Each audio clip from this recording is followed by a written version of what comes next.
سڵاوی خواتان لەبێ بەڕێزان و خۆشەویستان، ئەم کاتتان باش. خۆشحاڵم بەوەی کە لە ئاڵقەی تازە لە بەرنامەی دوانگەی خەڵک لە خزمەت ئێوەی بەڕێز و خۆشەویستم. بەڕێزان، ئەڵقەی ئەم جارە تایبەتە بە ئەو کارەساتەی کە ئێستا دەگوزارێت لە غەزە و ئەو ئاگربارانەی کە بەسەر ئەم ملەتە ستەم دیدە و ستەم لێکراوەدا دەڕژێندرێ. بابەتەکە ڕێک باسی ئەوە دەکەین کە کورد وەکو ملەتێکی ستەم لێکراو چۆن پشتیوانی ملەتانی دیکەی ستەم دیدە و ستەم لێکراو بکە. دیارە هەمیشە و هەموو کات ئەوانەی کە زوڵمیان لێکراوە، ئەوانەی کە ستەمیان لێکراوە، ئەوانەی کە مەظلومن، ئەوانەی کە ستەم دیدەن، ئەوان دەزانن ئێش و ژان و معاناتی ئەو زوڵمەی کە لێیان کراوە چییە. بۆیە هەر کەسێک ئەگەر ئێش و ژانی ستەمی نەچەشت بێ ناتوانێت وەسفی ئەوە بکا کە چەندە مەزلومیەت ناخۆشە و ستەم لێکراوی چەندە ناخۆشە. ئێمە وەکو کورد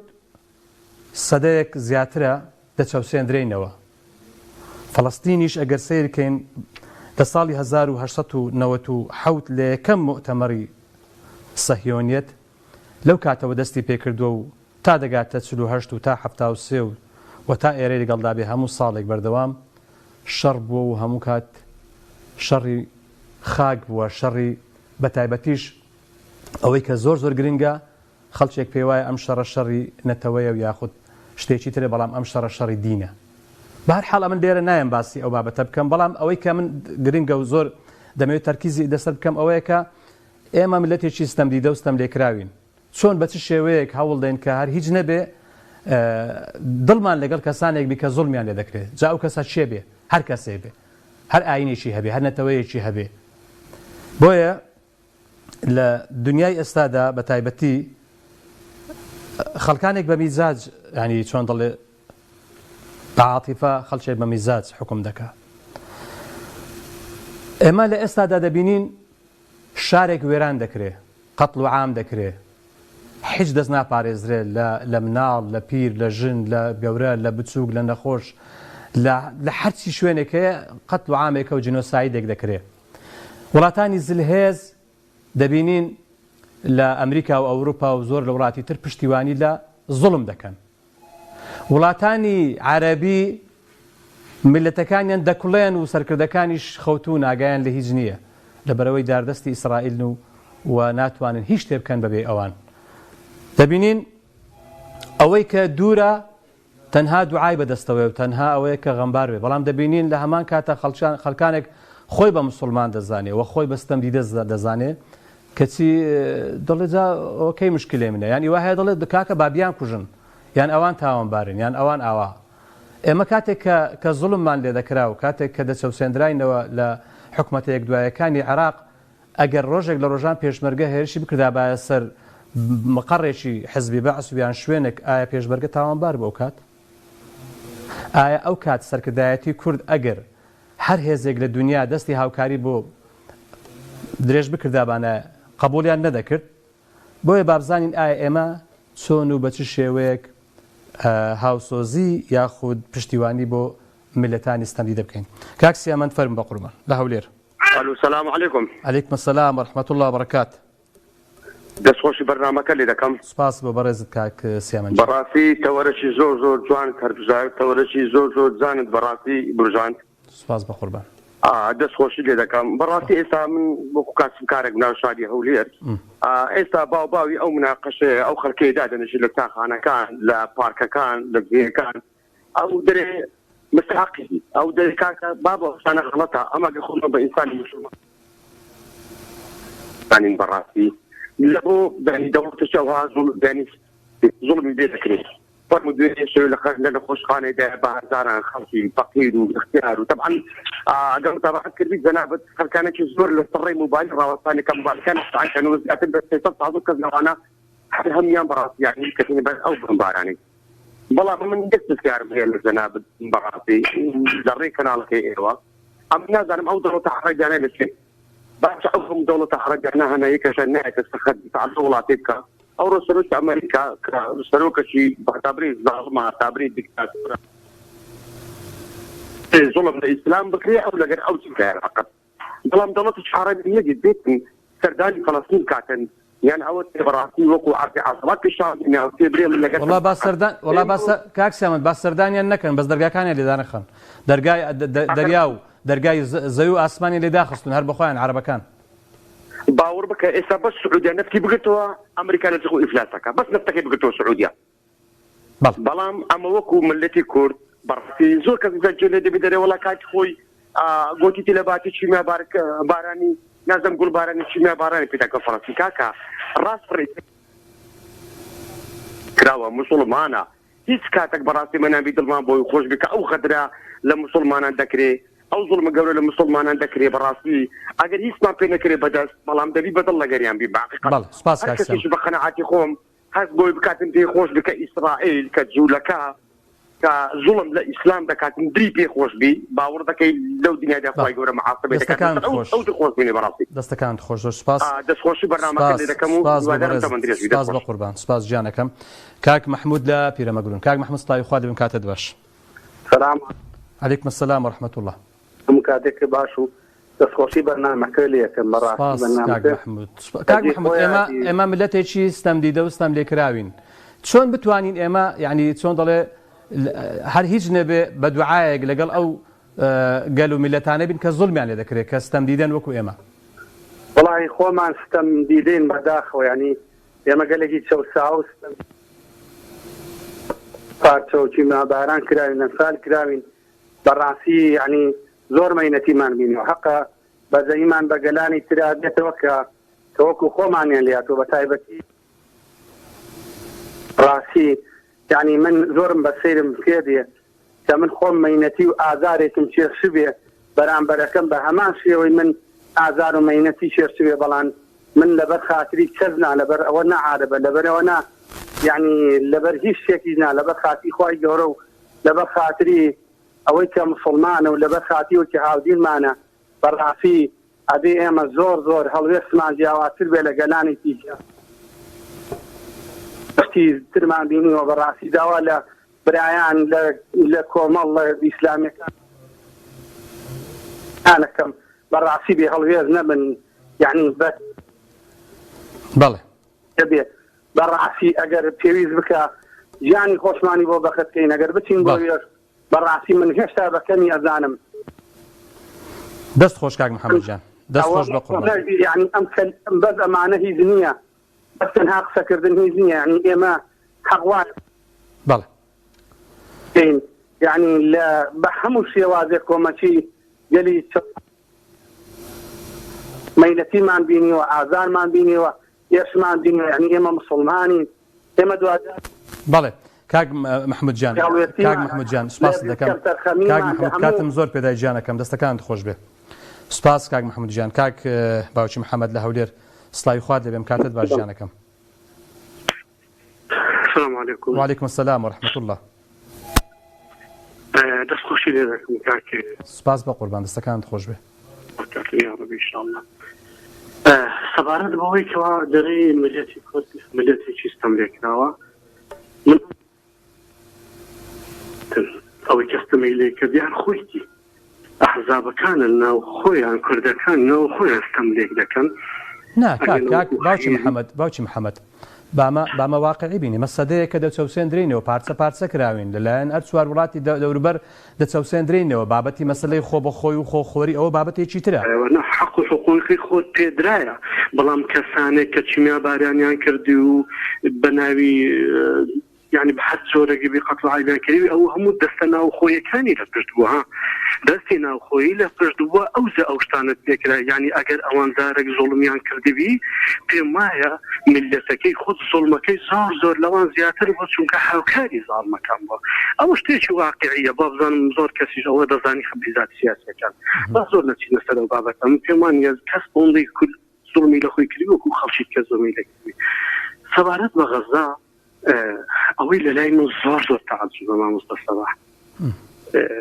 يعني نازانم خەڵکانێک لێرە ڕاخۆیان کافر دەکەن بە یەک کەلیمە قسە کە دەستخۆشی لە ئیسرائیل دەکەن لێیاندەن لەو عەرەبانە ئەدیک و کاتی خۆیان چیا باران کرد ئەوەندە بێشعور بی ئەوەندە بێهەست و نەفەز نزم و بیژیر و گەمژە بی تو دەستخۆشی لە ئیسرائیلێک بکەی لە بەرەوەی کاتی خۆی سەدام حوسێن ئەمە چینگا باران کردیا سەدام حوسێن لە چێ غەزە لە چێ کاکە بەڵێ زۆر گەمژن یعنی نازانم کاک باوکی محەممەد یعنی هەر ئەو ئیسرائیلە نەبوو هەر ئەو ئیسرائیل نەبوو کردگوتی بڕۆ بچینیا باریانێکە ئێستا تو دەستخۆشی لە چ دەکەی هەی خوا لە ناسی بێدین سپاس کاک باوکی محەممەد کاتم زۆر زۆر نەزاننا هیوادارم هەندێک بێنەوە هۆشت خۆیان دینەکەیان نەفرۆشن لە بۆ شتێکی سپاس بە قوربان سپاس باوکی محەممەد دەسمە سلێمانی کاک نەریمان سڵاوی خوا دێ بەم کاتت باش مەریوان کاک مەریوان گیان بەڵێ بە قوربان سڵاوی خوا لە تۆش و لە کەناڵەکەت بە قوربان سپاس بە قوربان سپاس بە قوربان فەرموو بەڵێ کاک مەریوان گیان بەڵێ بە قوربان ئێمە کاتی خۆی بەس ئەگەر گوێت لە من بێ لە تەلەڤیزۆنەکەت کەس ئەو تەلەڤیزۆنەکەم کەس کرد کاکە ئێمە کاتی خۆی شیماباران کراین و ئەمفالیش کرایان من خۆم 42 مەمفالە 16 کچی ئازادمان لەسەر نازانن لە چی وڵاتێکی عەرەبی فرۆشراوە نەفرۆ بەداخەوە بەڵێ بەس ئەمفالە بەڵێ گیان 42 بەران و ئەمانە کاتی خۆی شیمایدا لە هەڵەبجەز دای لە ئەمفالی کرد فەڵی خۆ من ئیسلامم نوێژی شەکەم ئامادەشم هەموو کاتێ لە پێناو ئیسلامە ڕۆحی خۆم کرد بەڵێ لەمان کاتە کە ئێمە کاتی خۆی کە ئەم چیماباران و ئەمفالە کراین دەستخۆشی لە سەدام کرا کاک مەریوان گیان کۆمەڵێ دەستخۆشی و هینیان لێ کرد کاک مەریوان یەک دەقە کاک مەریوان بەڵێ جۆم کاک مەریوان گیان کاک مەریوان گیان لە سەردەمی سەدامە لە هەشتاکان کە کورد ئەنفال دەکرا و چیمیاباران دەکرا یەک ئیعلام بەو شێوەیە نەبوو کە بگا بە هەموو شوێنێک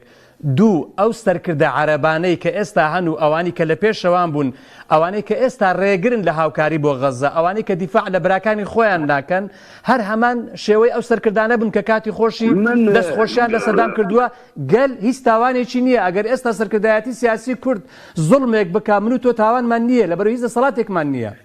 ئێمە زانین چۆنە ئێمە کە کوردایەتیمان کرد بۆمان نەکرد کە ئەمانە سەرکردایەتیمان کرد ئەمانە نەیکەن ئێمە سەرکردایەتیە زای چۆنە من سەرکردایەتیەکم وەیە فەقیرێ بە لە فەقیرێ دروست بێ نەک کەسێک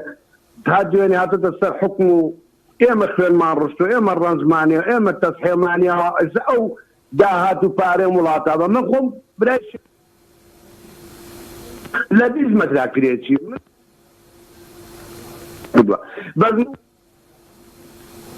پێشکردن وەکو لە ڕێی دین و ئیمانەوە من ئامادەم خۆم بم بە کوشە لەبەر خاتری ئیسلام لەبەر من شکر بۆ خۆش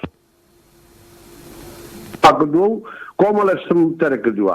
بەس دێرە ئێمە کاک ئەو هەموو ئەمفالە کرد دەستەکانت خۆش کاک مەریوان گیان دەستەکانت خۆش بە قوربان سوپاست دەکەم مرۆڤ دەبێ بەڕاستی مرۆڤانە کاک هەیثەم لە هەولێر بەڵێ کاک هەیثەم کاکە تەلەڤیزۆنەکەت کەس کە سوپاست دەکەم کاک هەیثەم گیان باشە جانەکەم فەرموو بە قوربان عەلەیکوم وەرەحمەتوڵڵاهی وبەرەکاتوه سوپاس بە قوربان فەرموو عەلەیکوم السەلام قوربانتم ڕێزم سەلام عەلەیکوم عەلەیکوم السەلام وەرەحمەتوڵڵاه فەرموو کاک هەیثەم گیان بەنسبەت جیهاد ئەو جیهادە کەس مزایدە لەسەر نەکاتن ئینسان بەدڵ گیان دەبێ ئەمە ئەو کاتێک کە ئیسرائیل غەدر لە مسلمانان دەکاتن نەک بەس فەڵەستین حتا عێراقیش بەواسطەی ئەمە غەدرمان لێ دەکرا ئێستاش جیهاد ئەو کاتی دیار دەبی چێدەستن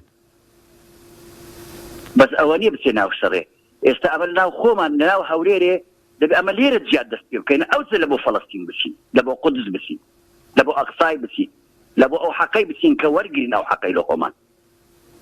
والسلام عەلەیکوم وەرەحمەتوڵڵاهی وبەرەکاتوه وعەلەیکوم السەلام وەرەحمەتوڵڵاهی وبەرەکاتوه بەڵێ کاک حاجی محەممەد لە سلێمانی بەڵێ کاک حاجی سڵاوی خوا دەبێ کاک حاجی سڵاو کاک محەممەد کاک حاجی محەممەد سڵاو بە قوربان دەنجی ناگاتە لام ئەو بەڕێزە دەنجی ناگاتە لام شتێک هەیە ینی خۆشە خەڵک بیزانێ زۆر جارجێ بیستی ئەوە دەبین وەڵاهی عەرەب بێدەنگ بوون لەبەرەوەی کە کاتی خۆی سەدام ئێمەی دەکوشت چاکاکە عەرەب سەرکردەکانی عەرەب ئێستا لە خۆشیان بێدەنگن هەر ئەو سەرکردانەش بوون و هەر ئەوەی کە لە پێشەوانیش بوون ئەو سەرکردانێک کە هەبوون هەر بە کرێژیراو بوون و ئەوانە هەموو بەیەکەوە دۆستی یەک بوون و تەنها دۆستی هەژار و دۆستی فەقیر نەبوون دۆستی زوڵم بوون دۆستی پارە و سەروت و سامان بوون و هیچ کاتێک سەرکردەکانی عەرەب لەگەڵ ملەتەکانی خۆشیان نەبوونە چ بێن من گلەیان لێ بکەم کەوا لەگەڵ ئێمە نەبوونە ئێمە وەکو کورد ئێوە وەکو مسلمان دەبێ پێمان ناخۆش بێت تەنانەت ینی کافرێکیش زوڵمی لێ بکرێ بەڵێ کاک ئەحمەد سلێمانی فەرموو بە قوربان السلام عليكم. وعليكم السلام ورحمة الله. ما مستجه باش قربان. سپاس بە قوربان دەستەکانت خۆش فەرموو. عزیزم. بەڵێ. کاک معنی و هەولێر و لە کوردستانی خۆمان. بەڵێ. ئەگەر ئیشە یەک تەخەبەرە و عێراق کرایە بوو دەنێ ئەم حەسی شەعبیە ئیشە بۆ دیار نییە ئەم ئێرانە بۆ دیار نییە ئەم ئومەی عەرەبیە بۆ دیار نییە بۆ جیڕیان کردووە بەڵێ بۆ ئێمە بوو بۆ ئێمە و بۆ هەڵەبجە و بۆ ئەنفارەکە بۆ ئومەی عەرەبی بەڵام ئیشە بۆ نییە جوان باقی وەسەلام و من مەمنوونی جەناب. وعلیکم السلام دەستەکانت خۆش بێ زۆر سپاس بە قوربان. ئەم بابەتێکە یعنی بەڕاستی ئەگەر بیبەستینەوە بە مێژوو زۆر قسە هەڵدەگرێ زۆر خەڵکیش بەڕاستی خەڵکی مسلمانی خەڵکی دینداری عالمی بەرز لە ئەو کاتێکە بە تاکوتەرا هەبوون کە پێیان گەیشت بوو هەواڵەکە و زۆریشیان پێ ناخۆش بوو و قسەشیان کردووە و ئێستاش قیاداتی حەماس ئەوە خالد مەشعەل سەرۆکی مەکتەبی سیاسی بزوتنەوەی حەماسە کە بە ئاشکرا دەڵێ کورد مافی خۆیەتی حەقی خۆی وەربگرێ و خاوەنی کیانی خۆی بێ بەڵام سەیرم بەوە دێ کە خەڵکێک ئاگای لە هیچ نییە لە تاریکی قسە دەکا ئێمەی کورد لەبەرەوەی ستەم دیدەین لەبەوەی زوڵم لێکراوین لەوەی مەزلومین بەڕاستی دەبێت لەگەر هەموو ئەو خەڵکە بین کە زوڵمیان لێ دەکرێت جا ئەو کەسە مسلمان بێ غەیرە مسلمان بێ گرنگ ئەگە هەر کەسێکت بینی لەسەر ئەم گۆی زەویە زوڵمی لێکرا دەبێ ئێمە پێمان ناخۆش بێ وەکو ئینسان پێمان ناخۆش بێ جاچ زای ئەوەی کە هاودینیشم بێ جا من ئەگەر ئیسلامەکەم وا فێرم بکە ئەو ئیسلامە وا فێرم بکە من تەنانەت قبول نەکەم کەسێکی غەیری مسلمانیش زوڵمی لێ بکرێ معقولە برایەکی مسلمانی خۆم زوڵمی لێ بکرێ منیش ئەگە هەر هیچ نەبێ بە دوعایەک ینی دوعایەک بڵم خوای گەورە بیان پارێزی و سەرکەوتویان بکەیت ینی زۆرم پێ سەیرە ینی بە حەقەت ینی گوێبیستی شتی زۆر سەیر دەبین لێی گەڕێ با بیان کوژن بۆ بیان کوژن دەبڕۆ بخوێنەوە بزانە ئەم بابەتە چۆنە ئەم کێشەیە لە کێوە سەری هەڵداوە لە ساڵی 1897ەوە لە یەکەم مؤتەمەری سەهیۆنی کە بەسترا و دوازاریش کە لە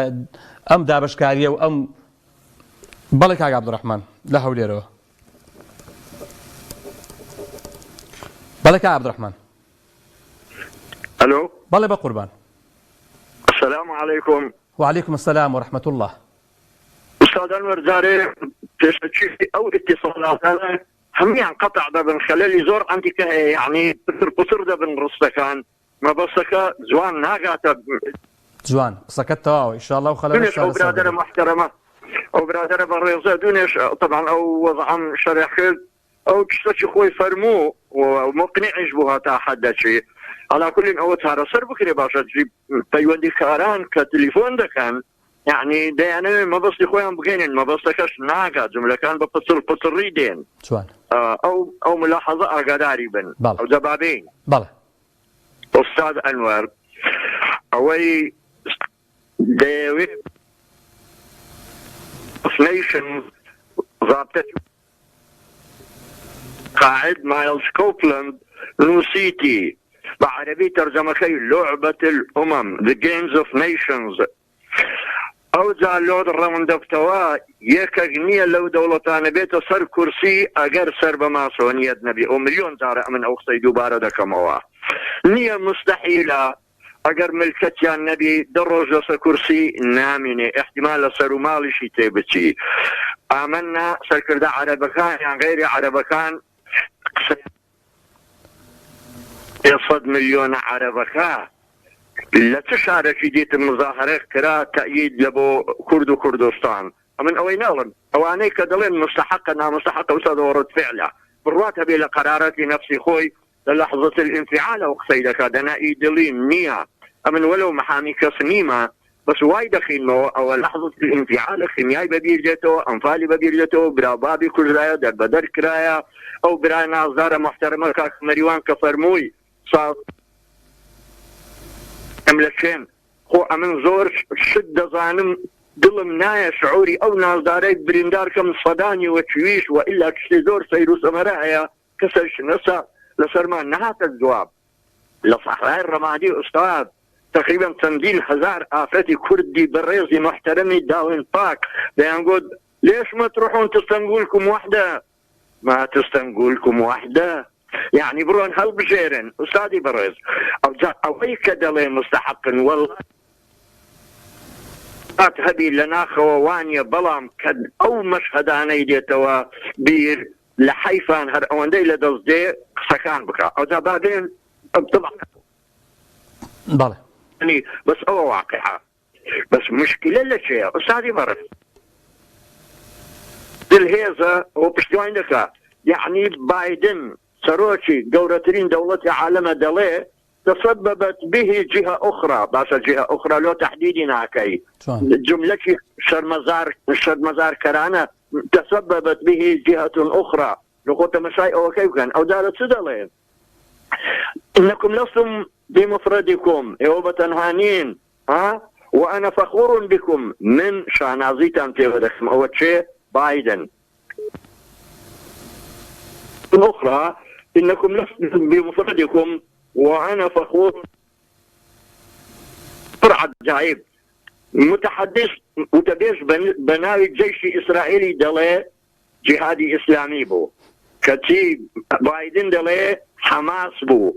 ذكري رئيس وزراء ورئيس دولة آقاداري ستة نبن وهيك شتكي زور بسيطة يا أستاذ أمن خو خبير عسكري وكبر عشي بسيطي ورفتش كتير تسلقتكم سيرك أول إذا قصفك الجوي بيخو هزارات تسجير على طيارة خيبوه صاروا خخي شوية مكالمات مكالمات أنا اللي بين تشيب وتشيلس عبد الناصر وملك حسين رويدا قلت حنحميها طائراتنا تدك إسرائيل يا باشا تدك إسرائيل درتو إسرائيل لشيء صحة مكالمة أو تسجيل كذب بين زمان عبد الناصر وملك حسين كأو تكنولوجيا نبو أدي استادو هزارو بيستو سيدة دي سنة التقنية كبير تنهى أمريكا ليصل 4 مليار مكالمة لسا إيران وإيرانيان تسجيل كذب معقولة نظاندري مكالمة هاتفية كقصي مصطفى مع مدام كرا شيبو شينبو أستاذ أخوي سباس كاك عبد الرحمن جان اگر وتبيجي وزارة الدفاع الإسرائيلي بلا جهاد وبايدن بلا حماسة خو بأوش اگر اصلا اشتكى راس بأوان بن او بينايو دو سرساو بلن دو حزب بلن تكون اشتكى راسني يا خويا عن ايدي ديانو لنا خوشان لا يغنينا للرأي دربرين اساسي جنيا رازني مسلك اويا بله لا اما ما نقول دزانم ما بس اويا كا تشكوش تكرازني خوشان رازنا كان عليك ولا اوازك دخوينه ايدي بهر حال دستكانت خوش كا عبد الرحمن جان سپاس دكان بقربان زور سپاس كاتم زور بيداي دستكانت خوش به يعني عجائب لويا اگر جهاد مستشفایەکی مەدانی بچێ بردومان بکە خۆدوتەنی بەڕاستی کارەساتە دەڵێ هەریکە و لە ئاوازێک دەخوێنن وەزیری یاخود بڵێ متەبێژی وەزارەتی دیفاع دەڵێ جیهادە و بایدن دەڵێ حەماسە و ئەو دەڵێ نازانم چی ینی جنۆسایدێکیان ئەنجام داوە یعنی تۆزێک ینی ئەگەر ڕوویان هەبێ با ئەگەر مادام هەر جەریمەکەشیان کردووە با ئەعلانیکەن بڵێن خۆمانین بۆچی بە من خەڵکێکی دادێنن کە ساڵانێکە دژمنداری هەیە لەگەڵەوان بەڵێ شوانە خان کاکە شوانە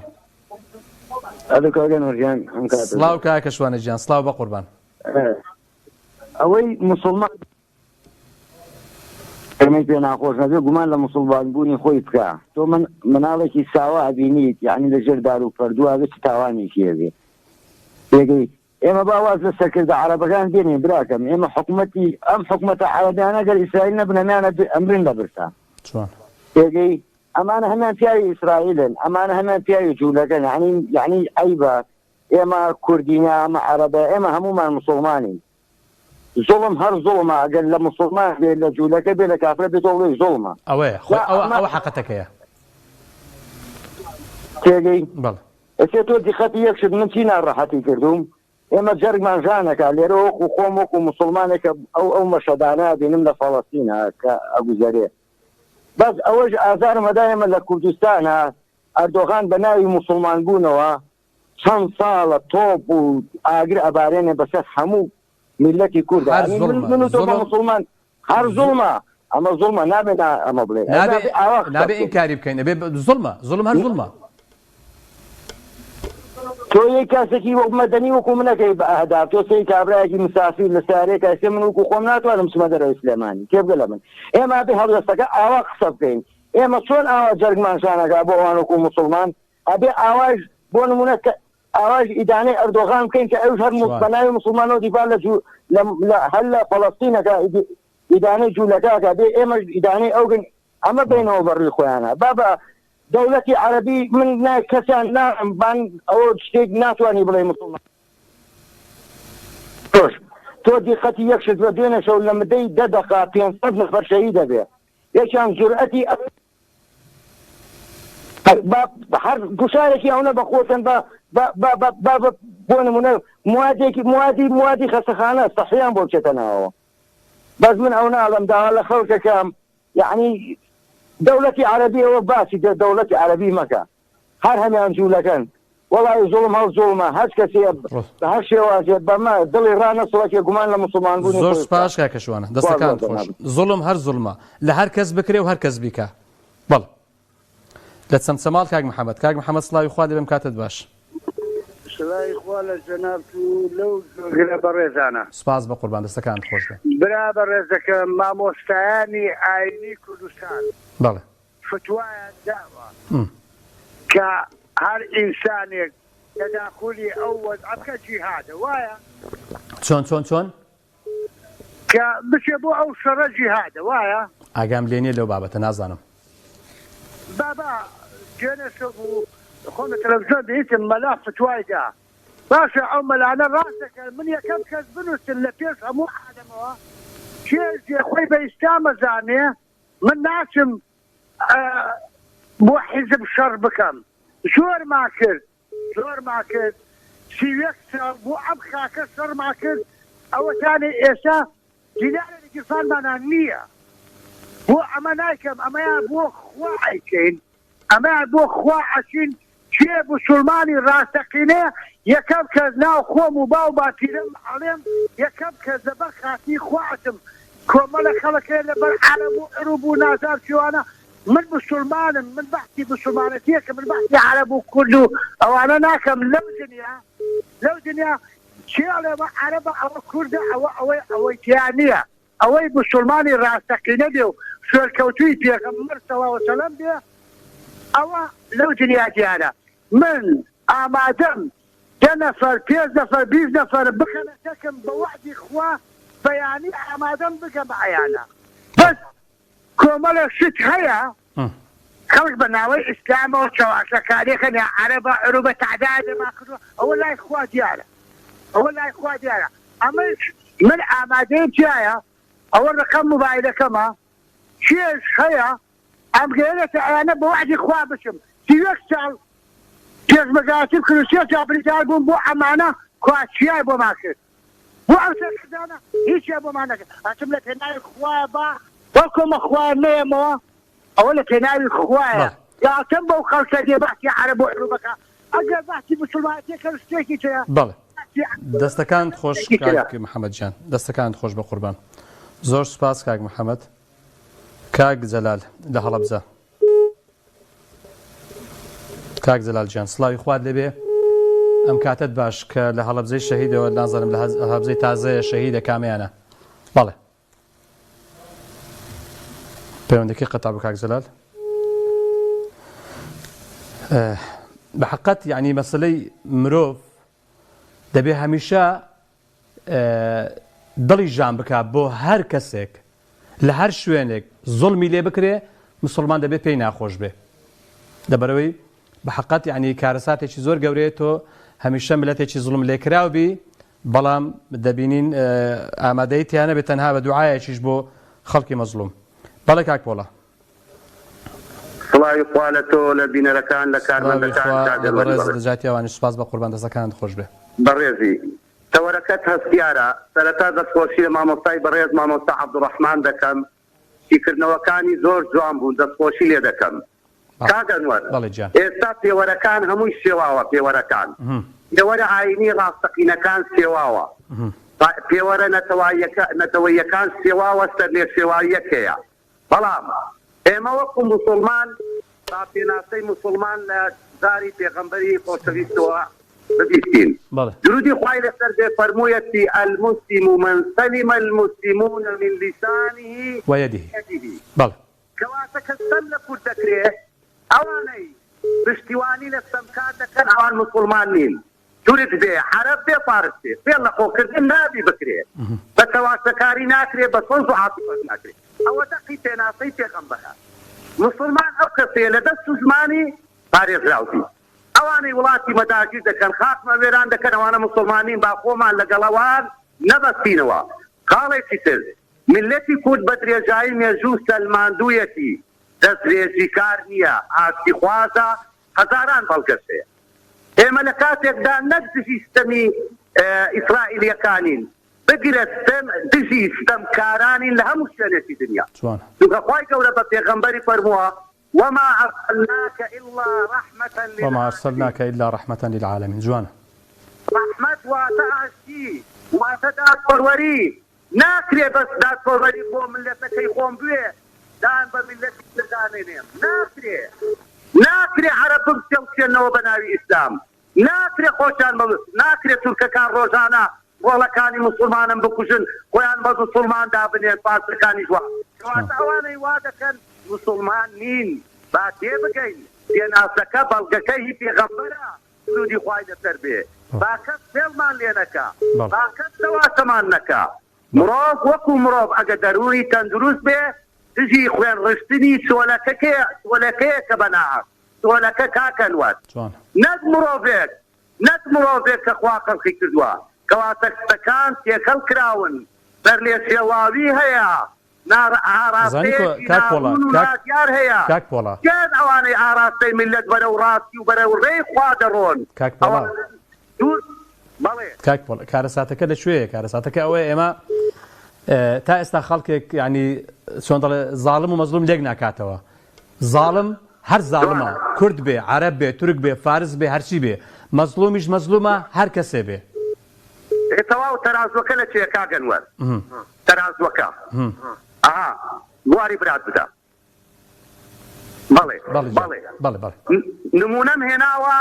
ئاەتە پیرۆزەکەی خوای گەورە و فەرموودەکەی پێغەمبەر درودی خوای لەسەر بێ. پێویست ناکە یەکێک من لە دەست و زمانی ئەمین نەبم کاکم داگیر بکە بە برای خۆمی بنێم دەبێت شێواوەیەکە لەوەیە کەواتە پێوەرەکان تێکچوون بەکارهێنانە لەلایەن وڵاتانەوە. بەڵام ئێمە دەبی نزا بکەین دوعا بکەن لە خوای گەورە ملەتی خۆمان لە پێش هەموو ملەتان خاکی خۆمان لە پێش هەموو خاکەکانی تر لەگەر ملەتانی سەوتاوە خوایە بیان پارێز. اللهم آمین. خوایە بیان پارێز. اللهم آمین. دەستەکانت خۆش کاک پۆڵەجان دەستەکانت خۆش. تورکیا ئەگە پارسە ئەگە عەرەبە ئەگە جوولەکەیە خوایە لە ناویان بی. خوایە لە ناویان بی. اللهم آمین. دەستەکانت خۆش. کاک عەبدوڵڵا بەڵێ فەرموو. کاک عەبدوڵڵا سڵاوی خوا دەبێم کاتت باش. کاک عەبدوڵڵا. السلام عليكم. عليكم السلام ورحمة الله وبركاته. كاك عبد الله قصبك بقربان. كاك عبد الله والله قلت له عمل نبو يعني راح نكمل وكو كومل.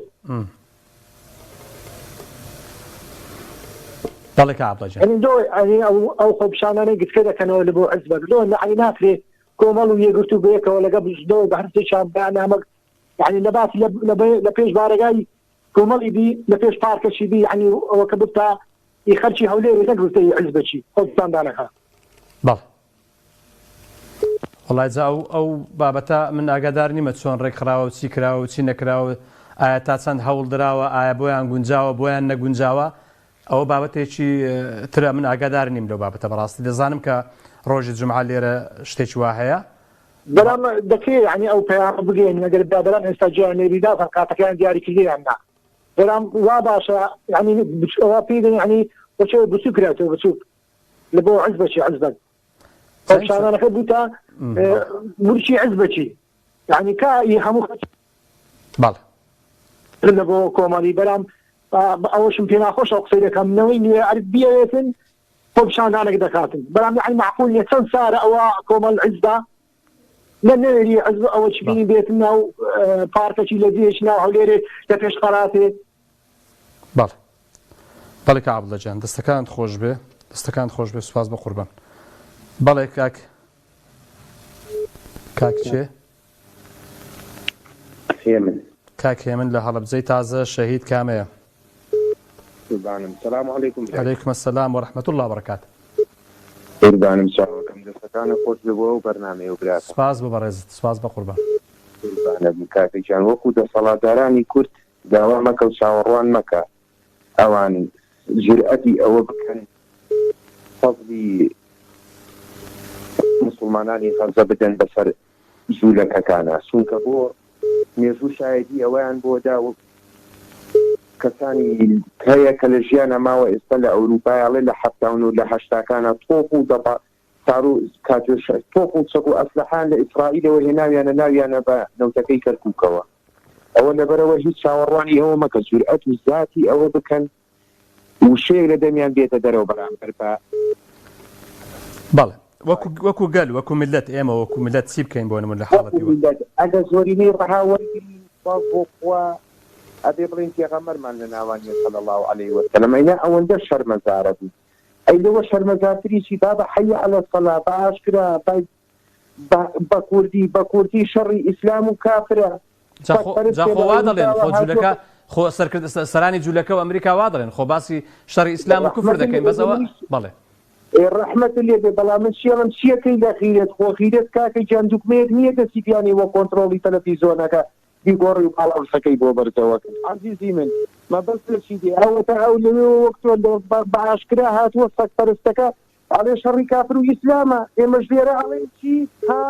دەی ئەمە چییە ئەوواڵێ بەڕاستی من لێرانە زۆر دەستخۆشی لە ماوە سەعەدی باپی دەکەم کە و موقیفەی زۆر مەردانە و موقیفی زۆر جورئەتانی نوان کە بەعاشکرا پشتگیری بۆ دەرگە حەزیشەکەم بەعاشکرا کۆمەک و هاوکارەکانیان بۆ بکەنەوە وەڵڵی حەقە بەڕاستەکەی پوڕە خۆبردێکمان لەسەرە 30 ساڵە لەناو عەزاب و تی هەڵاڵێن ئەوان بەس نییە وەڵڵا من خۆزگەبەوە نەخوازم کە بە شەهیدی ئەڕۆنەوە بەردرگای خوا ئەی 30 ساڵە من چی بکەم کورە بابە وەڵڵا بە چەک بە پارە بە هەموو شتێ بۆیان کۆکرێتەوە هاوکاریان کە ئیسلام هەر ئیسلامە لە هەر کوێیەک بێ وەڵڵا لەناو خودجا مەلاکان مەلا دواڵ احترامم هەیە احترامیشم هەیە بۆ زۆربەی مەلاعینەکان من حەدم نییە بکەم بە ژوێنتی خۆی ژێرپێی پێغەمبەر صلی الله عليه وسلم ئیشەڵڵا ئەو مەلا منافقانش خوا ڕویان ڕەشەکان لە دنیا و لە قیامەت تخوا ئەوە جورئەتەوە فیرەکە تۆ لە نوێژی سمعە باسی حەڵاڵ و حرامم بۆکەی وا لەولاتۆ برا موسڵمانەکە و بە ساروق و بەنەوەوی تا ئەپێشرێ دوعام بۆ بە ئەکورە دوعای چێکەکانی مەلامانیە وەڵڵا وبیللای حەق هەر شەر بەدەر کرێن هەر حیابەرەی مەلان ڕێزمێ احترامێ بۆ کۆمەڵی مەلای ئاینی بە جورئەت بە غیرەت بەڵام تۆ وەرە بچی لە دوای ئەو مەلا هەنێکیش هەل پەیابوون لە تەکفیریەکانە چێن ئەمانەی پەیابوون هەڵێ وەڵڵی لەوە هەنێکیان ڕاستەکەن هەڵێ گوناحە لە دوای ئەو مەلایانەوە نوێژکەی تخوا وەرە تۆ لە نوێژی سمعە وتار بڕابێ باسیچن زمانێ بڕابێ نەتوانی دوعایەکی بۆ بکەی تۆ دەروێش و کۆیلێ بەردەستی دەروێشی تەچەی خانەخاکانی ئەم کۆیلێ کاکێ من جان دەستەکانت خۆش بە قوربان سوپاست دەکەم ئەزیزم کاتم زۆر پێدای دەستەکانت خۆش بێ بەڵێ کاک ڕەوف گیان بەڵێ لە خزمەتە سڵاوی خوات لەوێ بە قوربان سڵاوی خوا لە تۆش بە قوربانێ ئەم کاتت باشە حواڵت چۆنە السلام عليكم مامۆستا گیان عەلەیکم السلام مامۆستا گیان قوربانی تۆ بم سوپاس دەکەم فەرموو دەستەکانی نازەکەم مامۆستا گیان بەڵێ من وەکو مسلمانێک زۆر دڵتەم ئەوە هینی ڕازەیە خوا دڵت خۆشکە یا ڕەبی خوایە بەڵێ بەڵام ئێمە بەخوا وەکو ئیسلام ئەغنی ئاوابین ئاقا هەمومان جەردەنگ و یەقین بین بەزۆڵی ئەفیسەیەکەم لەم کوردستانیێمە هیچ ئەوەسێ نییە هیچ پێ نییە نازانم بێمە خەفە دەخۆین بە قورئان نازانم وەئێمە هەڵمەسینە بوومان وەڵی ئیسلامەتێک ئێمەش حەقا خۆشی ناخۆشیمان لەگەڵ ئەوان بێت بەڵێ مامۆستاجان من دڵتەوەم بەخوا ئەمینە دڵتەوەم خۆم لێ ناکرێت خەفەتیا و من ئەڵانە کاوەسەی دەرم بەڵێ دەستەکان خۆش هەمومان ئامادەن بە خوێن من لەشی ناخۆم ئامادەم بە هەموو شتێ بەخۆ دەستەکان خۆش ئەم نامەکانەیەمەش حەقا ئەمیان هەمانە ناڕازایی دەربن سەیرەکی بە کۆمەڵ یەکتوو ناڕازایی دەربن ئەمانە هیچ ناڕازایی دەر نابن نازانم بۆ ئەتەسن نازانم بۆ هەمیە ئیسلام سستێ بەخۆ بەڵێ دەستەکان خۆش کاک ڕەوفجان زۆر سپاس زۆر سپاس زۆر سپاس زۆر سپاس بەڵێ بەڵێ دەستەکان خۆش بە قوربان زۆر سپاس بەڕێزان و خۆشەویستان گرنگ ئەوەیە مرۆڤ بەر لە هەموو شتێک وەکو مرۆڤێک مامەڵە بکە کە پێی ناخۆش بێ هەرچی مرۆڤە لە گۆی زەوی ئەزیەت و ئازاری پێ بگات تەنانەت نەکرد بەس مرۆڤ تەنانەت داروبەرد و تەنانەت ئاژەڵیش ینی بەڕاستی مرۆڤ دەبێت پێی ناخۆش بێ ئازاریان پێ بگا چ جای ئەوەی کە تۆ ئینسانێکی مسلمانی وە مسلمانان ئازار و ئەزیەتیان پێدەگا تۆش بێدەنگ بی و وەلا کەئەنەهو ینی هیچ گوێ نەدەیتێ و بگرە هەندێک بەناو مسلمان ئەسڵەن قسەشیان پێ دەڵێن ئەوە کارە ساتەکەیە هیوادارم خی پەروەردگارەوەمان لێ بکە کە ئێمە بیر بکەینەوە بزانین بۆ دەژین و چۆن بژین و چی بکەین بۆ ئەوی کە بینیمان کەسێک زوڵمی لێ دەکرێت تا بتوانین ئەگەر بەدەست بێ ئەگەر نەهاتەنها بە دوعایەکیش بێ خواتان لەگەڵ